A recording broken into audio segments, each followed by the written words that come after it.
Você sabia que a memória de uma testemunha pode estar completamente equivocada, mesmo quando ela tem absoluta certeza de que está dizendo a verdade? Isso mesmo. E essa questão é tão grave que pode colocar pessoas inocentes na cadeia ou deixar culpados livres.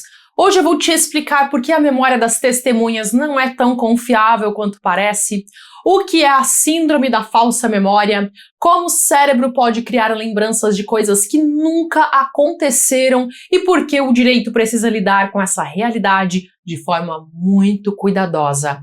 Eu sou Cíntia Brunelli e eu te convido a se inscrever no canal, porque esse ano eu quero muito chegar a 1 milhão de inscritos e eu preciso da sua ajuda para conseguir realizar esse sonho. Então me ajuda apertando o botão de se inscrever, porque cada inscrição me aproxima desse objetivo e me motiva a continuar trazendo conteúdo de qualidade aqui para você.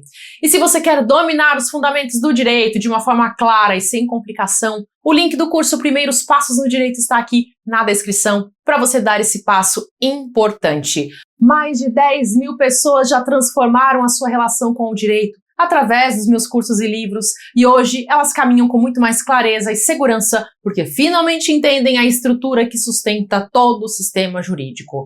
Agora vamos ao que interessa. A memória humana não funciona como uma câmera de vídeo que grava tudo exatamente como aconteceu e depois reproduz fielmente. Na verdade, a memória é muito mais parecida com uma história que a gente reconstrói toda vez que tenta lembrar de algo. E nessa reconstrução, o cérebro pode adicionar detalhes que não existiram, pode misturar informações de momentos diferentes, ou até mesmo criar cenas inteiras que nunca aconteceram. Isso não significa que a pessoa está mentindo, ela realmente acredita naquela história, mas o cérebro dela foi influenciado de alguma forma. A síndrome da falsa memória acontece justamente quando uma pessoa tem uma lembrança vívida e detalhada de algo que na verdade nunca ocorreu, ou ocorreu de forma diferente. Imagine uma testemunha que viu um assalto e na delegacia o policial pergunta se o assaltante estava usando uma jaqueta vermelha. Mesmo que o assaltante não estivesse usando jaqueta nenhuma, só a sugestão dessa pergunta pode fazer com que a testemunha comece a visualizar uma jaqueta vermelha na memória dela. Dias depois, quando for depor no processo, ela vai jurar de pé junto que o criminoso estava de jaqueta vermelha, porque agora essa informação foi incorporada à memória dela, como se fosse real. Esse é um exemplo clássico de como a memória pode ser contaminada por sugestões externas. E olha que interessante, a ciência já comprovou isso através de diversos experimentos. Um dos estudos mais famosos mostrou que é possível implantar memórias falsas em pessoas através de conversas repetidas e sugestões sutis. Pesquisadores conseguiram fazer adultos acreditarem que quando crianças eles se perderam em um shopping, sendo que isso nunca aconteceu de verdade. Bastou que familiares fossem orientados a contar essa história como se fosse real, incluindo detalhes específicos, para que a pessoa começasse a criar imagens mentais daquele evento e eventualmente passasse a acreditar que aquilo realmente ocorreu. No contexto jurídico, isso é extremamente preocupante. O testemunho é uma das provas mais usadas nos processos, principalmente nos processos criminais. Muitas vezes, a palavra de uma testemunha pode ser o elemento central para condenar ou absolver alguém.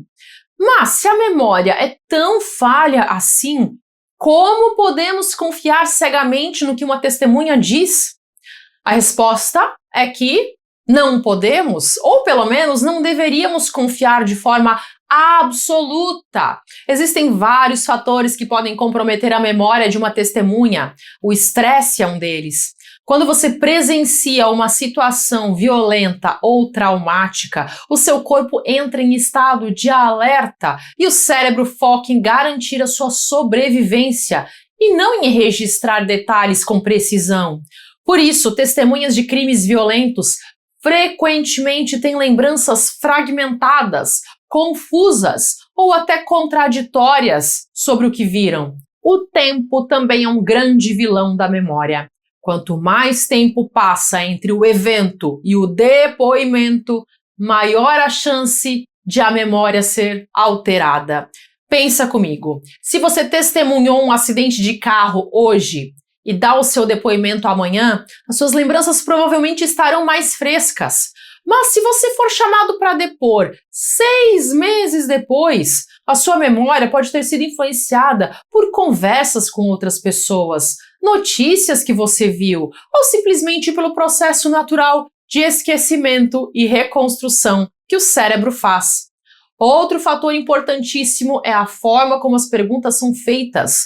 Perguntas indutivas, que são aquelas que já trazem uma resposta sugerida, podem facilmente plantar informações falsas na mente da testemunha. Por exemplo, perguntar se o carro estava em alta velocidade quando bateu é muito diferente de perguntar qual era a velocidade aproximada do carro.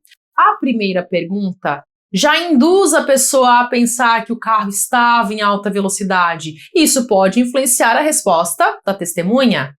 Tem também a questão do reconhecimento de pessoas.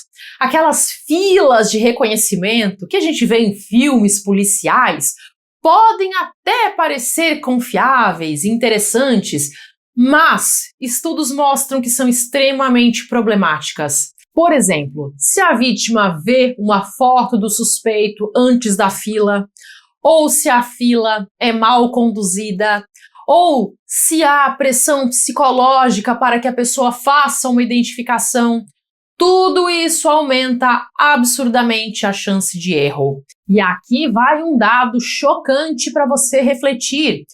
Análises de casos de pessoas que foram condenadas injustamente e depois inocentadas por exames de DNA mostraram que mais de 70% desses casos envolveram erro de identificação por testemunha ocular.